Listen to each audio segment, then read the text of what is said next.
Okay, very very good evening to all of you. आज हम लोग आपसे डिस्कस करने जा रहे हैं सी डी एस 02/2020 यानी C D S 02/2020 C D S second part second 2020 bio के क्वेश्चंस को हम लोग डिस्कस करने जा रहे हैं। तो बायो में हम लोग देखते हैं कि बायो में जो इस बार आपके सी डी एस में जो प्रश्न आए हैं बहुत ही अच्छे प्रश्न आए हैं, बहुत ही इंपॉर्टेंट प्रश्न आए हैं और बहुत ही डाइवर्स तरीके से आए हैं। मतलब हर एक से सेक्शन से एक क्वेश्चन पूछ लिया गया है।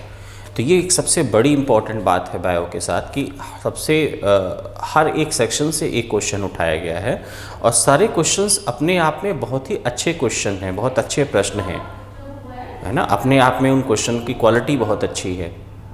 तो इस तरीके से हम देख सकते हैं कि बायो का जो पैटर्न है वो उसके सारे टॉपिक से ही क्वेश्चंस आए हैं। That is a very good thing for us. ठीक है, तो ये क्वेश्चंस इस तरीके से हैं। सबसे पहले हम लोग देख सकते हैं कि आज मेरे हाथ में आपका जो एक ट्रेंड एनालिसिस कर सकते हैं।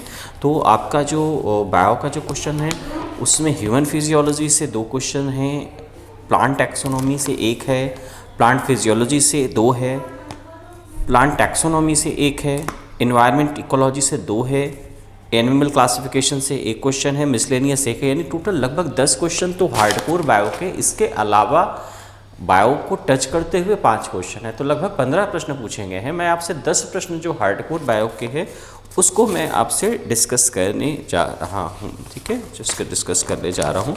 तो हम एक इसको जो है, चूँकि क्वेश्चंस के सेट हमारे पास अलग अलग तरीके से हैं तो हम एक इस तरीके से क्वेश्चन की शुरुआत करते हैं। एक क्वेश्चन पूछा गया, in human being the chromosome that determine birth of a normal female child. यानी इन ह्यूमन बीइंग यानी इन ह्यूमंस जो फीमेल चाइल्ड है, फीमेल चाइल्ड है वो चाइल्ड किस क्रोमोसोम से डिटरमिन्ड होता है। यानी कौन क्रोमोसोम उस चाइल्ड को डिटरमिन करता है, फीमेल चाइल्ड को। तो फीमेल चाइल्ड को डिटरमिन करने के लिए 2 क्रोमोसोम्स हैं आपके, that is a x and x. ये एक्स क्रोमोसोम जो है फीमेल चाइल्ड को डिटरमिन करते हैं, जिसमें से एक्स भी फादर से मिलता है और दूसरा एक्स भी मदर से मिलता है। तो इसमें आपका जो आंसर है वो ए होगा, पहला होगा। वो है 1 X chromosome from mother and 1 X chromosome from father. आपका आंसर यहाँ पर ए होगा। ये 1 X chromosome from mother and 1 X chromosome from father. तो इस तरीके का एक जो है पहला प्रश्न का आपका डिस्क्रिप्शन होगा। ठीक है, फिर हम बात करते हैं तो ये जो है 1 एक्स, इसको जो है एक एक्स फादर यानी कि जो फादर होंगे वो आपके होंगे एक्स वाई होंगे, जो मदर होंगी वो एक्स एक्स होंगी, लेकिन जो चाइल्ड होगा, फीमेल चाइल्ड होगा, उसको एक्स एक्स मिलेगा। यानी एक एक्स फादर से और एक एक्स मदर से, एक एक्स फादर से आएगा और एक एक्स उसको मदर से आएगा। तो ये जो चाइल्ड होगा ना, ये फीमेल चाइल्ड होगा। ये जो चाइल्ड होगा वो क्या होगा, फीमेल चाइल्ड होगा। ठीक है, in humans female child x x chromosome को होगा, फादर का एक्स वाई क्रोमोसोम है, मदर का एक्स एक्स क्रोमोसोम है। चाइल्ड जो फीमेल चाइल्ड होगा उसको एक एक्स क्रोमोसोम फादर से मिलेगा और एक एक्स क्रोमोसोम मदर से मिलेगा। तो इस प्रश्न का सही उत्तर है A, that is 1 X chromosome from father and 1 X chromosome from mother. ठीक है, दूसरे क्वेश्चन पे आते हैं। दूसरा क्वेश्चन जो आज पूछा गया है बायोलॉजी में, वो ये आपसे पूछा गया है कि antibiotic such as penicillin block, यानी एंटीबायोटिक के बारे में बात करी गई है। एंटीबायोटिक को हम लोग प्रतिजैविक बोलते हैं, यानी जो बैक्टीरिया यानी जीवाणुओं की वृद्धि को रोकता है उसको हम लोग एंटीबायोटिक बोलते हैं। तो एंटीबायोटिक ब्लॉक्स ये पूछ रहा है, आपका प्रश्न पूछ रहा है कि एंटीबायोटिक ब्लॉक्स, तो एंटीबायोटिक क्या ब्लॉक करता है ये पूछ रहा है। तो एंटीबायोटिक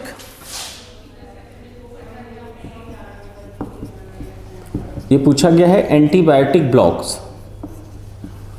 ठीक है, तो एंटीबायोटिक क्या ब्लॉक करता है, एंटीबायोटिक क्या है, प्रतिजैविक है।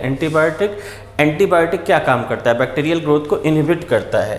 ये बैक्टीरियल ग्रोथ को इनहिबिट करता है। ये बैक्टीरियल जो ग्रोथ होती है ना, इस ग्रोथ को कम करता है या बैक्टीरिया को ख़त्म करता है।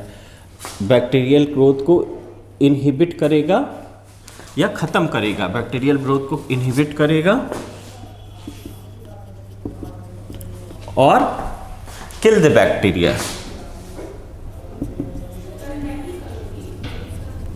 Kill the bacteria. कैसे ख़त्म करता है इनको, किस तरीके से ख़त्म करता है, तो इनके सेल वॉल को फॉर्मेशन को रोकता है, बैक्टीरिया के सेल वॉल के फॉर्मेशन को रोकता है।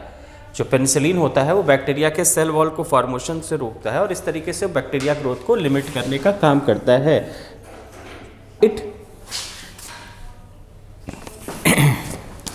It blocks cell wall formation,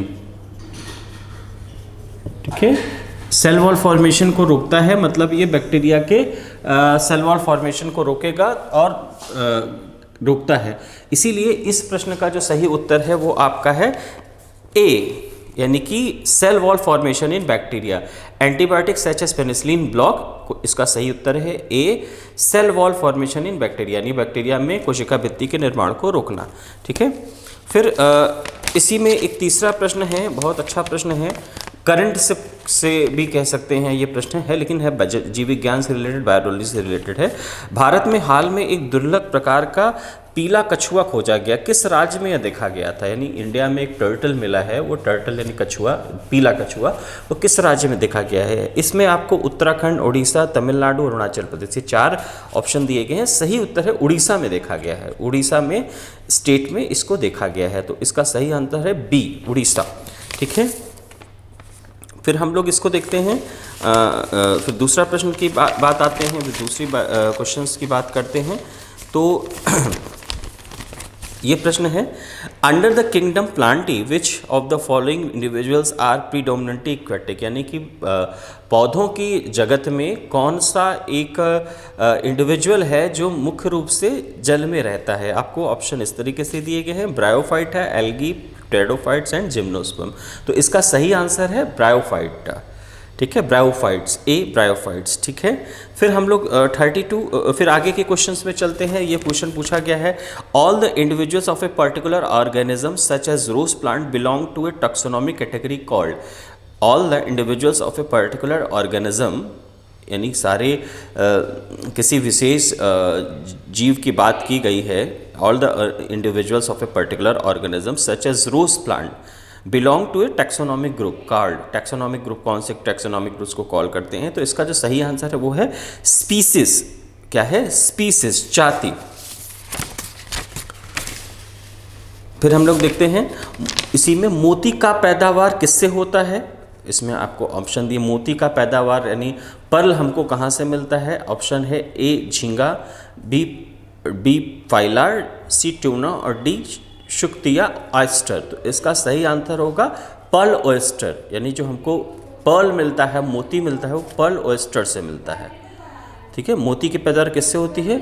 शुक्ति oyster, यानी आंसर डी सही है। ठीक है, फिर आपसे पूछा गया है, नेक्स्ट क्वेश्चन है, पक्षियों तथा चमगादड़ों के पंख समरूप की संरचनाएं मानी जाती हैं क्योंकि? यानी पक्षियों के जो आपका बर्ड्स हैं और जो चमगादड़ हैं, दोनों के जो पंख हैं वो समरूपी एनालॉगस ऑर्गन्स बोलते हैं उनको। पक्षियों के बर्ड्स के जो है फेदर्स को, और चमगादड़ यानी मैमल्स के फेदर्स को एनालॉगस ऑर्गन बोलते हैं, समरूपी अंग बोलते हैं। क्यों? तो आपका बर्ड्स जो होती हैं, इनका जो फेदर होता है, पंख होता है, और जो बैट है, चमगादड़ है ना, इनका भी फेदर्स होता है, लेकिन दोनों में डिफरेंस है। ये बैट्स क्या है? मैमल्स है, और बर्ड्स है, बर्ड्स का फ्लाइट के लिए दोनों यूज़ करते हैं। तो इसमें क्या समानता है? ये एनालॉगस ऑर्गन हैं, दोनों क्या हैं? एनालॉगस ऑर्गन्स हैं, समरूपी रचनाएं हैं। क्यों? क्योंकि इनका उत्पत्ति जो है अलग है और काम एक है, काम एक है लेकिन उत्पत्ति अलग है, रचना एक है। तो इसका सही आंसर होगा असमान उत्पत्ति तथा समान कार्य होते हैं, यानी कि different origin but common function, different origin but common function. तो ये दोनों, इसके साथ ये है different origin but common function. इसका जो सही आंसर है वो है डिफरेंट ऑरिजिन कॉमन फंक्शन। ठीक है, तो यानी कि जो आपका इसमें जो आंसर है वो बी सही है। पक्षियों तथा चमगादड़ों के पंख समरूपी संरचनाएं मानी जाती हैं क्योंकि उनकी भी आंसर सही होगा, जो है असमान उत्पत्ति है तथा समानकार होते हैं। ठीक है, फिर आगे चलते हैं। अत्यधिक अम्लीय स्राव के अतिरिक्त जीवाणु संक्रमण के द्वारा भी पेप्टिक वर्ड यानी अल्सर होते हैं। इस रोग का कारक क्या है, यानी पेप्टिक जो अल्सर होता है, जो एसिडिक अल्सर होता है, उसका रीज़न कौन सा बैक्टीरिया इन्फेक्शन होता है। तो इसका सही आंसर है answer A, that is Helicobacter pylori. इसका सही आंसर है हेलिकोबैक्टर पाइलोरी। पेप्टिक जो अल्सर है उसका जो कारण होता है वो आपका होता है, जो सही कारण होता है वो होता है हेलिकोबैक्टर पाइलोरी। हेलिकोबैक्टर पाइलोरी जो है is the right answer. Helicobacter pylori, that is the right answer. Helicobacter pylori, Helicobacter pylori किसका सही आंसर है? वो कही आंसर किसका है आपका है, वो सही आंसर है पेप्टिक अल्सर का। पेप्टिक अल्सर का वो सही एक कारण है। पेप्टिक अल्सर जो होता है वो हेलिकोबैक्टर पाइलोरी के कारण होता है। पेप्टिक अल्सर जो होता है वो हेलिकोबैक्टर पाइलोरी के कारण पेप्टिक अल्सर होता है। ठीक है, तो ये इसका सही आंसर है। तो इस प्रश्न का सही उत्तर ए है।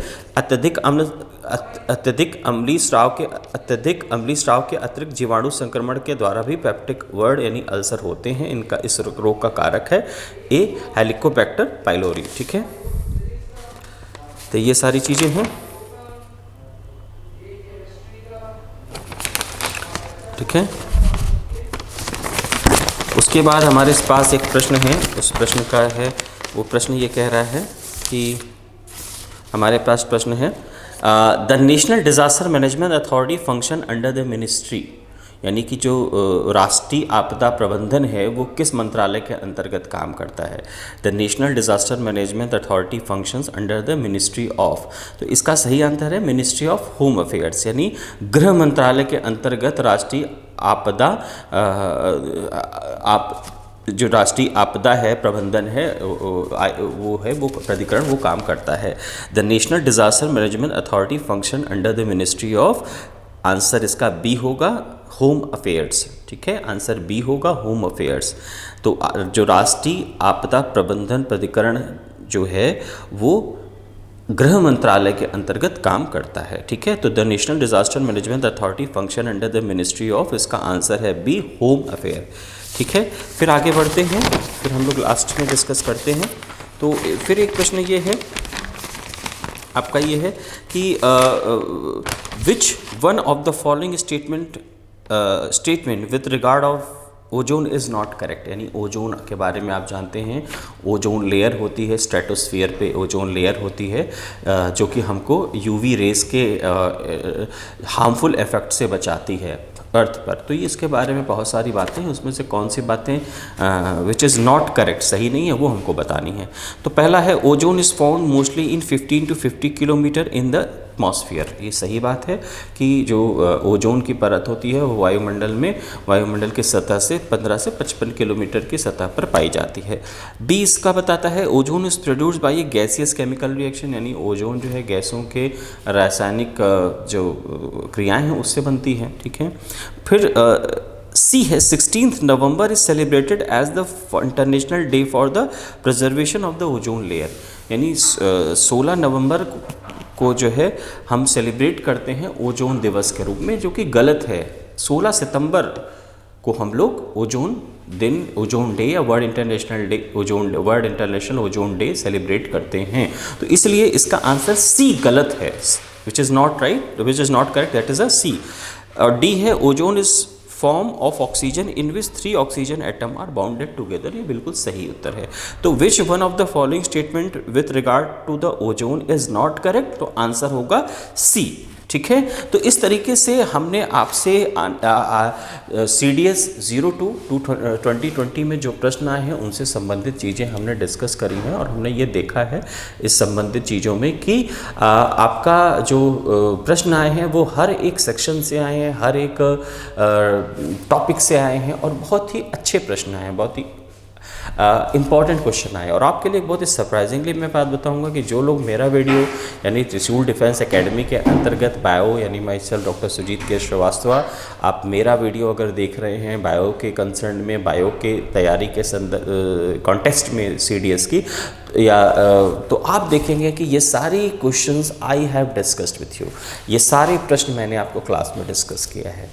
ये सारे प्रश्न आपके मैंने क्लास में बताए हैं, क्लास में से ही पूछे गए हैं, चाहे वो फीमेल चाइल्ड का हो, चाहे वो डिज़ास्टर मैनेजमेंट अथॉरिटी का हो, चाहे वो एनालॉगस ऑर्गन का हो, यानी सारे प्रश्न मैंने अपने लेक्चर में आप लोगों से पूछ लिया है। तो आप देख सकते हैं कि मेरा जो यहाँ पर जो भी मैंने क्वेश्चंस आपसे डिस्कस किए हैं उसका स्टैंडर्ड, उसकी वैरायटी और उसका टाइप बिल्कुल वही है जो आपसे पूछा गया है। तो इसीलिए आप इस एकेडमी के माध्यम से, त्रिशूल डिफेंस एकेडमी के माध्यम से अपने CDS की तैयारी करेंगे। और अगर आप तैयारी करते हैं तो निश्चित रूप से आपको बहुत ही लाभ होने जा रहा है, क्योंकि ये 10 प्रश्न तो हार्डकोर है, इसके अलावा ये कम से कम 10 प्रश्न और कवर करता है जो कि आपके पूरे जीव विज्ञान से संबंधित होता है, यानी कि बायोलॉजी से संबंधित होता है। तो आज का ये जो मेरा वीडियो है, ये जो आज आपका वीडियो है, वो आपका CDS 02 2020 बायोलॉजी से रिलेटेड है।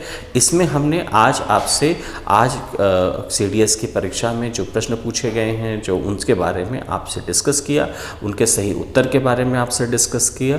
और ये उम्मीद करते हैं ये वीडियो आपके लिए हेल्पफुल होगा, आपकी तैयारी के लिए हेल्पफुल होगा और आने वाले आपकी परीक्षा के लिए उपयोगी होगा। Thank you so much.